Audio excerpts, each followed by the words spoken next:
Hi అండి, ఈరోజు నేను మీకు చూపించబోయే రెసిపీ ప్రాన్స్ ఫ్రై. చాలా సింపుల్గా, ఈజీగా, టేస్టీగా ఎలా చేసుకోవాలో చూపిస్తున్నాను. ఖచ్చితంగా చూసేయండి. సో ఇక్కడ నేను 1 kg ప్రాన్స్ తీసుకున్నాను. ఇందులో హాఫ్ మాత్రమే కుక్ చేస్తానన్నమాట. సో ఇందులో 1 స్పూన్ పసుపు, 1 బద్ద నిమ్మరసం వేసుకుని, పెరుగుంటే పెరుగు కూడా వేసుకొని శుభ్రంగా కలిపేసుకుని నీట్గా కడిగేసుకోవాలి. ఇలా కడిగితే నీచు వాసన అనేది రాదనమాట. ఇలా కడిగిన తర్వాత డైరెక్ట్గా స్టవ్ మీద పెట్టేసుకోండి. స్టవ్ మీద దానిలో వచ్చే వాటర్తోనే అవి బాయిల్ అవ్వాలి. అది కూడా ఎంతసేపు కాదండి, ఒక 10 minutes అవి బాయిల్ అయితే మనకి సాఫ్ట్నెస్ వస్తుంది. ఇలా బాయిల్ అయిన తర్వాత వేరే ప్యాన్లో నూనె వేసుకొని 1/2 స్పూన్ సాల్ట్, 1/2 స్పూన్ పసుపు, 1 స్పూన్ కారం వేసుకొని ఒకసారి కలిపేసుకొని మనం ఉడకబెట్టిన రొయ్యల్ని అందులో వేసేసుకోవాలి.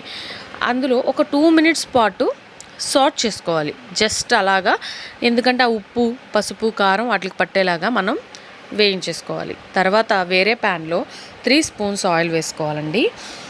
ఈ ఆయిల్లో చిన్న చిన్నగా కట్ చేసుకున్న ఉల్లిపాయల్ని వేసుకోవాలి. ఇవి గోల్డెన్ బ్రౌన్ వచ్చేసిన తర్వాత ఫ్రెష్గా రుబ్బి పెట్టుకున్న అల్లం వెల్లుల్లి పేస్ట్ని వేసుకోవాలి. ఇక్కడ ఫ్రెష్గా అని ఎందుకు అంటున్నానంటే, ఏ కర్రీలోనైనా మనకి ఫ్రెష్గా చేసిన అల్లం వెల్లుల్లి పేస్ట్ ఆ కర్రీకి ఎక్కువ టేస్ట్ని ఇస్తుంది.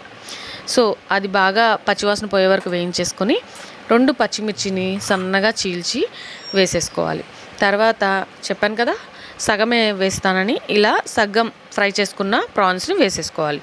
ఇలా వేసుకున్న తర్వాత బాగా కలిపేసుకోవాలి. ఒక 3 minutes పాటు వదిలేస్తే అట్లా అవి బాగా వేగుతాయి అన్నమాట ఆనియన్స్తో కలిపి. ఇప్పుడు కొంచెం అంటే ఒక గుప్పెడు కరివేపాకు వేసుకోవాలి. ఎందుకంటే ఆ కరివేపాకు నుంచి వచ్చే అరోమా ఆ ఫ్రైకి మంచి టేస్ట్ని ఇస్తుంది. ఇప్పుడు సరిపడా ఉప్పు, ఎందుకంటే మనం ఆల్రెడీ ప్రాన్స్లో వేసుకున్నాం కాబట్టి చూసి వేసుకోవాలి. తర్వాత కొంచెం పసుపు వేసుకొని శుభ్రంగా వేయించేసుకొని ఒకసారి మూత పెట్టేసుకొని, ఆ తర్వాత ఒక 2 స్పూన్స్ కారం వేసుకొని, 1 స్పూన్ ధనియాల పొడి, 2 స్పూన్లు గరం మసాలా, 1/2 స్పూన్ జీలకర్ర పొడి వేసేసుకొని శుభ్రంగా కలిపేసుకోవాలి. సో ఇలా కలుపుకున్న తర్వాత ఒక 2 minutes పాటు వదిలేయండి. అలా వదిలేసిన తర్వాత మళ్ళీ ఒకసారి కలిపేసుకొని లాస్ట్లో కొత్తిమీర వేసేసుకోవాలి. కొత్తిమీర వేసుకున్న తర్వాత ఒకసారి కలిపేసుకోవాలి. ఇలా అంతేనండి, గుమగుమలాడి ప్రాన్స్ ఫ్రై రెడీ అయిపోయింది. ఇది బ్యాచిలర్స్ అయినా, బిగినర్స్ అయినా, అప్పుడే చేస్తున్న వాళ్ళైనా కూడా ఈజీగా చేసుకోవచ్చు. అంత ఈజీ వేలో నేను చెప్పాను, చూపించాను కూడా. సో మీకు నా వీడియో నచ్చినట్లయితే ప్లీజ్ సబ్స్క్రైబ్ మై ఛానల్. వీడియోని లైక్ చేయండి, షేర్ చేయండి, కమెంట్ చేయండి. ఇలా వేడివేడి అన్నంలో సర్వ్ చేసుకుంటే మనకి సైడ్ డిష్గా ఏ సాంబార్, ఏ రసం అక్కర్లేదండి. మొత్తం ఈ కర్రీతోనే అన్నం మొత్తం ఫినిష్ చేసేస్తారు.